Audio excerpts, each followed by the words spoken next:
अमित शाह से लाकदौरी मणिपुर की प्रजा से करी करम्ब अखोगी मेसेज पिनिंगे से अमता हाइबियोबा येंगजोदा नान मई था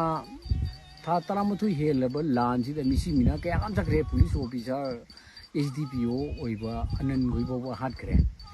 असिग मम मनजाम मियो क्या हालबदा लान सिगी दमकता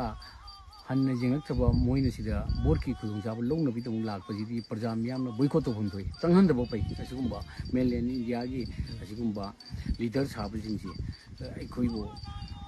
हाटनाबा फुनबो चैनबो कांदना अदुम जेंग लैबो बिचार पीदबा अदुगा बोर्ड की खुदुंजाब लौबदना लाकपा असिदि प्रजा पुनमक अखोइ कुकी मैथई की हाटनरिबसिदा मिहाटप गवर्नमेंट की अदुगुम्बा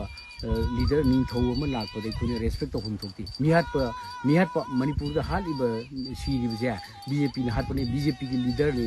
अमित शाह जी यावेबा मखुतमकना हात्रगजो मिहाटपने मासे मिहाटप गुने रेस्पेक्ट तौफम थोक्ति